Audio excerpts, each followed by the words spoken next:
A paz, meu irmão, minha irmã, salve Maria Imaculada.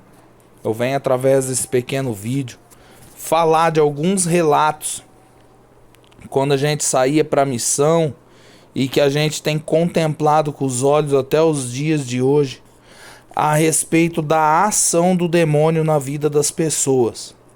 Então eu quero através desse vídeo falar um pouco a respeito daquilo que eu já vi com os meus olhos em missão e até esses dias de hoje. A gente tem contemplado a ação e o engano de Satanás na vida das pessoas. Por que eu estou gravando esse áudio? Porque tem muita gente nos procurado para tratar desses assuntos confusos com os dias em que estamos vivendo. Por quê? Porque nós estamos travando uma guerra espiritual, um verdadeiro combate espiritual, que eu creio, diante das minhas próprias misérias, que nunca aconteceu isso na era da igreja até o presente momento. De um verdadeiro combate espiritual, sociopolítico, a gente vê na nossa própria região, a gente vê dentro da igreja, fora da igreja, a gente vê até mesmo nas outras religiões pagãs. A gente vê um verdadeiro combate espiritual, uma guerra contra o inferno. E a gente vê a ação do demônio que se oculta e entra na vida das pessoas. E as pessoas, como São João Maria Vianney fala em algum dos sermões dele, que o demônio, ele não quer lhe matar de início. Ele não quer tirar a tua vida, porque se Deus permitir, ele tira. Igual o próprio Senhor falou para Satanás quando ele queria tentar Jó: faz qualquer coisa com Jó, só não tira a vida dele, porque quem dá a vida e tira é Deus que manda, não é o demônio, não tem poder, só se Deus permitir. E São João Maria Vianney, ele fala isso, que o demônio de início ele não quer tirar a tua vida, mas ele quer manter você no pecado. Por quê? Porque através do teu pecado ele leva mais almas para o inferno. Por quê que ele quer isso? A missão de Satanás é levar eu e você para o inferno. Por quê? Porque um dia ele foi abençoado, mas ele se rebelou contra Deus. Como fala no livro do profeta Jeremias. Lá no capítulo 2, não servirei, eu não servirei. Ele não queria servir, Satanás não quis servir. Então, Satanás, a missão dele é levar eu e você para o inferno. E quantas coisas eu já presenciei com os meus olhos e quero falar para você nesse áudio, no intuito não de me aparecer aqui. A intenção é que a gente desapareça e que Cristo se aumente. Mas na intenção de abrir os seus olhos. Porque talvez você tenha um grilhão na sua perna e no seu braço e você não está sabendo. A gente olha para a pessoa de Satanás, é aquilo que o livro do Apocalipse vai dizer. Ele desceu contra nós com grande ódio e fúria, porque ele sabe que pouco tempo lhe resta. E quando a gente olha para a pessoa dele, a gente lê aquela passagem do livro do profeta Isaías, capítulo 14, versículo 9, que vai dizer: debaixo da terra se agita a morada dos mortos, para receber-te a tua chegada. Despertam em tua honra as sombras dos grandes e todos os senhores da terra. E levantam-se de seus tronos todos os reis das nações. Todos tomam a palavra para dizer-te: finalmente, este fraco como nós, este semelhante a nós, tua majestade desceu à morada dos mortos, acompanhada do som de tuas harpas. Jazes sobre um leito de vermes, e os vermes são a tua coberta. Então caístes dos céus, astro brilhante, filho da aurora. Em outras traduções, em vez de falar astro brilhante, vai dizer Lúcifer, filho da aurora. Então fosses abatido por terra, tu que prostravas as nações. Tu dizias: escalarei os céus e erigirei meu trono acima das estrelas. Assentar-me-ei no monte das assembléias no extremo norte. Subirei sobre as nuvens mais altas e me tornarei igual ao Altíssimo. Então, quando Satanás teve essa posição no reino do céu, de lá ele foi precipitado no inferno por São Miguel Arcanjo. E é aquilo que nosso Senhor vai falar no Evangelho de São Lucas: eu vi Satanás cair na terra como um raio. O que é o raio, meu irmão, minha irmã? É tanto megaton, é tanto eletro, é tanta magnitude que tem num raio que aonde ele cai, ele explode. É uma potência quando um raio cai. Então Satanás, ele vem como uma potência para tentar os filhos de Adão, para levar eu e você para o inferno. A gente leu agora a caída de Satanás. E ele vem com essa grande fúria, sabendo que pouco tempo lhe resta, com uma revolta medonha, ele e todos aqueles outros anjos que se rebelaram, que caíram junto com ele. Por quê? Porque a palavra diz também no livro do profeta Ezequiel, capítulo 28, versículo 11 em diante, vai dizer lá para nós também sobre a pessoa de Satanás. Era um selo de perfeição, cheio de sabedoria, de uma beleza acabada. Estavas no Éden, jardim de Deus, estavas coberto de gemas diversas, sardônia, topázio, diamante, crisólito, ônix e jaspe, safira, carboncúculo e esmeralda, trabalhados em ouro. Tamborins e flautas estavam ao teu serviço, prontos desde o dia em que fostes criado. Olha a magnitude que ele tinha. Eras um querubim protetor, colocado sobre a montanha santa de Deus, passeava entre as pedras de fogo. Fostes irrepreensível em teu proceder desde o dia em que fostes criado, até, olha aqui o que a palavra vai dizer, até que a iniquidade apareceu em ti. No desenvolvimento do teu comércio, encheram-se as tuas entranhas de violência e pecado. Por isso eu te bani da montanha de Deus, e te fiz perecer, ó querubim protetor, em meio às pedras de fogo. Teu coração se inflou de orgulho devido à tua beleza. Arruinastes a tua sabedoria por causa do teu esplendor. Olha o que ele vai dizer. Ele se arruinou por causa do seu próprio esplendor. E aí ele continua dizendo: precipitei-te em terra e dei com isso um espetáculo aos reis. A força de iniquidade e desonestidade no teu comércio, profanastes os teus santuários. Assim de ti fiz jorrar o fogo que te devorou, e te reduzi a cinza sobre a terra, aos olhos dos espectadores. Todos aqueles que te conheciam entre os povos ficaram estupefados com o teu destino. Acabaste sendo um objeto de espanto, fostes banido para sempre. E no capítulo 31, versículo 7, continua dizendo: era belo por sua grandeza, pela extensão de seus galhos, porque suas raízes mergulhavam nas águas abundantes. Nenhum cedro do jardim de Deus rivalizava com ele. Isso é, não havia nenhum anjo de beleza como ele. Os cipestres não atingiam o talhe de seus ramos, e os plátamos não igualavam suas ramagens. Nenhuma árvore do jardim de Deus se equiparava a ele em esplendor. Isso é, nenhum anjo criado por Deus era tão belo como Lúcifer. Porque o próprio nome Lúcifer já diz, é luz. Eu o havia dotado de tão luxuriante ramagem que todas as árvores do Éden, jardim de Deus, dele tinham inveja. Por isso que Satanás se rebelou, meu irmão, minha irmã. Da beleza que ele tinha, da magnitude que ele era, ele quis ficar igual a Deus. Por isso que o profeta Isaías também nos disse, como eu li, que ele jaz agora sobre um leito de vermes. E qual é a intenção dele? Precipitar eu e você nos abismos infernais.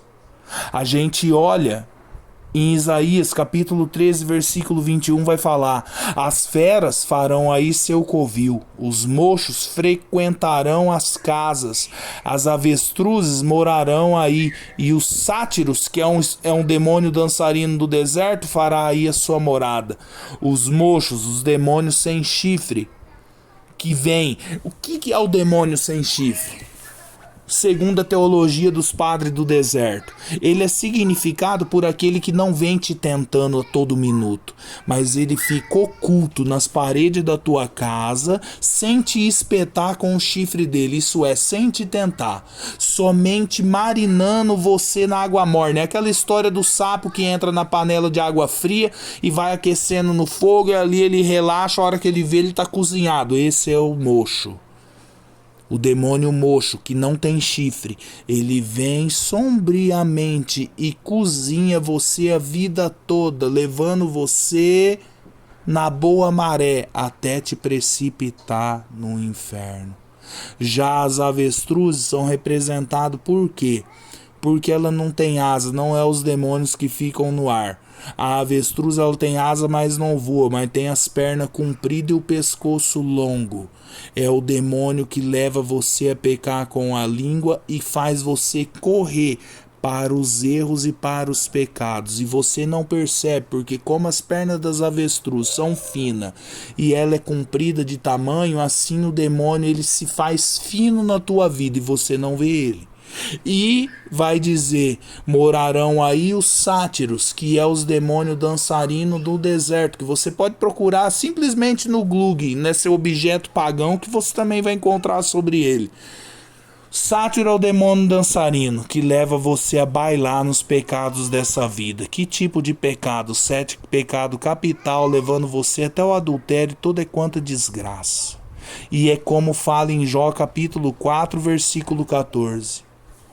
Assaltaram-me o medo e o terror, e sacudiram todos os meus ossos. Um sopro veio sobre meu rosto e me fez arrepiar a minha pele. Jó falava isso por quê? Porque hoje as pessoas me procuram falando dessa mesma palavra de Jó. Porque esses demônios, eles vêm na nossa casa e faz ali morada, como o profeta Isaías falou. Eles vão frequentar as casas e vão fazer ali a morada. E fala, assaltaram-me o medo e o terror, sacudiram-me todos os meus ossos. É quando a gente tá de noite na nossa casa, a hora que acorda a gente tem aquele calafrio. Sacode os nossos ossos.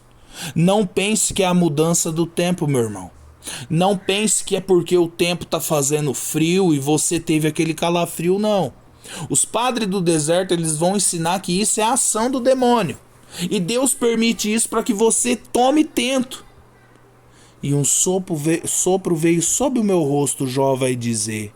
Às vezes a gente está na casa da gente, a gente vê vulto, vê sombra, escuta barulho fora da casa da gente. E é por isso que Jó fala, fez arrepiar a minha pele. Foi a visita de Satanás sobre a vida de Jó.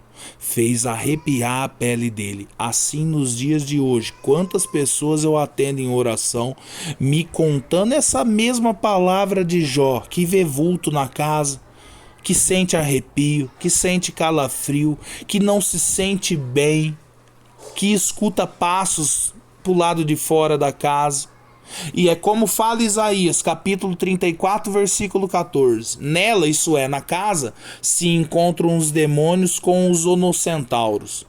E os sátiros gritam uns para os outros. Ali se deitará a ilhama e encontrará o seu repouso. O onocentauro, meu irmão, minha irmã, é um demônio que ele tem metade do corpo como que humano, e a outra metade é como um cavalo. Por que que esse demônio ele é designado dessa forma? Se você pegar as traduções antigas da Sagrada Escritura, não da década de 60 para cima, que ainda é a do Padre Matos Soares e é muito boa, mas eu falo aquelas mais antigas ainda. Elas vão descrever, alguma delas também, elas vão descrever que esse demônio ele é o corpo de um cavalo e metade do homem, como naquelas mitologias gregas. Por que que ele é descrito dessa forma, o onocentauro? Que eu tirei essa da tradução antiga. Porque, meu irmão, minha irmã, o demônio ele tira você da razão humana e quer levar você ao corpo animal. Então você pensa que você é humano, mas você leva uma vida animal, longe da graça de Deus. E aí a Sagrada Escritura começa a dizer, o sátiro, que é esses demônios dançarinos, começa a gritar um para o outro. E a ilhama, se você procurar o que é uma ilhama, ela tem a pelagem como se fosse de um cordeiro. A ilhama é o demônio que leva você à vida mansa. Você não quer saber de uma vida de mortificação, você não quer saber de uma vida penitente. Então vai dizer a Escritura, ela encontrará ali o seu repouso. A gente já é regrado ao deleite devido aos nossos próprios pecados. Enquanto o demônio encontra a gente assim, nessa passividade, ele leva eu e você ao infortúnio. É por isso que a gente atende muito jovem e até mesmo os dinossauros dentro da igreja que não consegue progredir em virtude, não consegue sair do lugar. A pessoa não consegue, ela lê 50 livros, mas ela não consegue sair do lugar. Porque ela tem a vida dela regrada na mansidão. E a ilhama, esse demônio dos quintos dos infernos, leva você a essa vida mansa. Leva você nas plumagens do pecado. Você não se reabilita para a graça de Deus. E Isaías continua dizendo no capítulo 65, versículo 4. Se instalam nos túmulos e passam a noite nos antros. Isso aqui também tem um segundo plano. Porque fala também da maçonaria, da macumbaria, do candomblé, que é essas pessoas que fazem trabalho maléfico nos túmulos, nos antros da noite, etc e tal. Mas nós podemos fazer analogia também, aliás, não é uma analogia, isso é uma realidade que o próprio padre Gabriel Amorti, o padre Rufus dizia, e os atendimentos que eu já fiz também, eu ouvi de boca de pessoas isso, que a pessoa passe em frente a um centro espírita, não estando ela com confissão em dia, em estado de pecado mortal, com masturbação, com uso de DIU, anticoncepcional, porque você não precisa matar ninguém para estar em estado de pecado mortal, não. Basta você viver dessa forma que você já está. Passe em frente do centro espírita e a vida dela muda, a vida dela fica carregada. Por quê? Porque nesses túmulos, nesses antros, que é... Ô, meu irmão, o que é o túmulo? O túmulo é onde está a podridão. É aquilo que Jesus Cristo fala, é branco por fora e é podre por dentro. Nós podemos falar que o túmulo é a Assembleia de Deus, é o centro espírita, é a casinha da vozinha benzedeira, é o candomblé, o espiritismo, é a Assembleia de Deus, é o protestantismo em si. Nós podemos dizer que é a Igreja Universal e assim por diante. É quase 50 mil seitas, não tem como citar aqui. Mas qualquer uma delas é como o antro e túmulo. A pessoa que não está em estado de graça e passa ali, ou oxalá se ela entrar lá dentro, a vida dela se torna um inferno. E é como fala em Jeremias, capítulo 3, versículo 2. Senta à beira do caminho para espreitar você. O demônio, ele faz dessa forma. É igual aquele caso que o padre Rufus contou uma vez, de exorcismo, que ele foi rezar pela pessoa, exorcizar o demônio ali, e perguntou como que ele havia entrado na pessoa. Isso um caso lá na Índia. E Satanás falou, fiquei na beira do caminho, em cima de uma árvore, esperando determinada pessoa, ela não passou. Pois bem, passou essa e eu entrei nela. Por quê? Porque a Índia é um país pagão. É país de adorador de elefante, de vaca. Qualquer um que passou ali, o demônio entrou, porque não está em estado de graça. E é aí que eu começo a entender a palavra de Apocalipse, capítulo 16, versículo 15. Feliz daquele que guarda a sua veste, para não ter que andar nu ostentando a sua vergonha. Meu irmão, minha irmã, vai dar duas partes, que eu não tô sabendo regular o celular para dar um vídeo só, então tá saindo sempre em duas partes. Eu não sei mexer nesse troço aqui. Então vai ter a segunda parte para você entender. Você precisa, infelizmente, ouvir a segunda parte se você quiser, é claro. O que eu quero dizer? Feliz daquele que guarda e vigia suas vestes para não ter que andar nu ostentando a sua vergonha. Quem guarda e vigia as vestes é aquele que tem oração em dia. É aquele que tá nos sacramentais da igreja. Ele anda com medalha milagrosa, com crucifixo, com escapulário, com medalha de São Bento, com a corrente de São Luís de Montfort.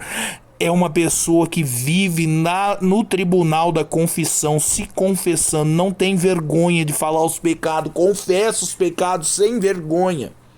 E participa da missa assiduamente, não somente para comungar o Senhor, mas para adorar. Porque a comunhão ela precisa de adoração, sem isso é balela. Por isso que a pessoa não cresce em graça, não tem adoração, não frutifica. São José Maria Escrivá, ele dizia, Eucaristia é a tua vontade.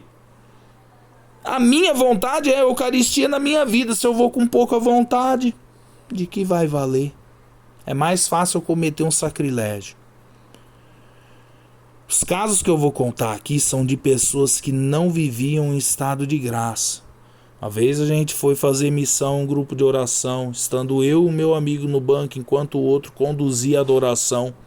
Uma mulher na nossa frente foi começar a condução da oração. Nós estávamos sentados no banco de trás da igreja, rezando o rosário.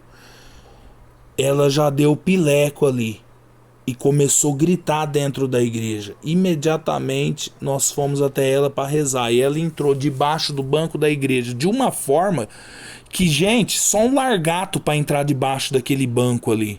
Não tinha como entrar ali debaixo, eu não conseguia tirar ela dali. Então eu lembrei nesse momento daquela passagem da história de São Domingos de Gusmão, que laçou o endemoniado com o rosário e ele ficou neutralizado, porque eu queria tirar ela debaixo do banco e ela me arranhava inteiro. Queria meter o dente no meu braço de todo jeito. Então eu lembrei, eu tirei o rosário das mãos e lacei as duas mãos dela. Na hora, olha, presta atenção nisso, eu não dei nó no rosário. Eu só lacei a mão dela com o rosário, ela não conseguia desdar as mãos ali. Ficou como que algemado e nós rezamos por ela até que o demônio vazasse fora dali. O que eu quero dizer para você? Era uma mulher que estava debilitada corporalmente, de tanta cachaça, droga, perversidade sexual que ela cometeu na vida dela. Que a gente se tornou amigo e rezava por ela e etc e tal. E hoje, infelizmente, ela está no mundo de novo. O que eu quero dizer para você? Era um espírito de pombagira que pousava sobre ela ali. Levava ela às maquiagens, levava ela ao cigarro, levava ela à bebida e à luxúria. Porque mesmo ela tendo o corpo debilitado, alguns irmãos ali da cidadezinha falavam para nós, no passado ela foi muito bonita.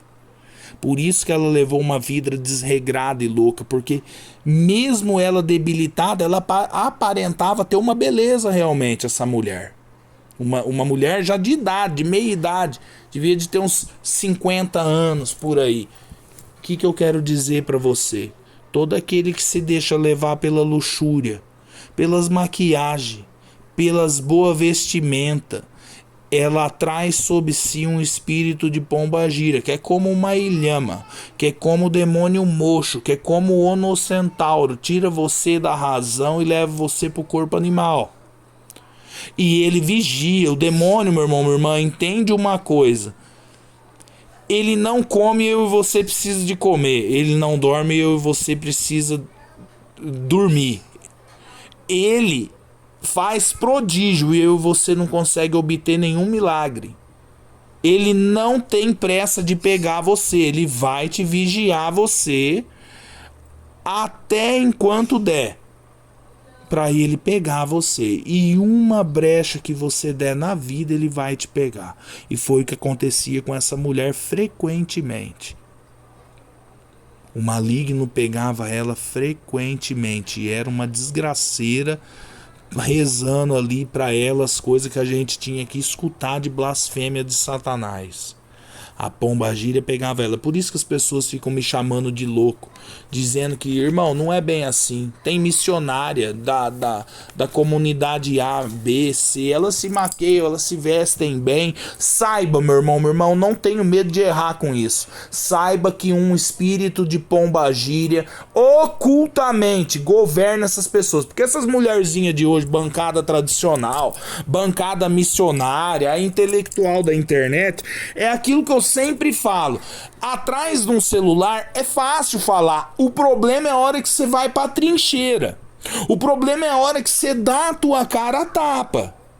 Essas pessoas, elas têm um intelecto, só que não tem a visão espiritual. Ou não quer ter, porque quando você se olha pra uma Santa Jacinta Marto que fala que você tem que fugir de tudo luxo.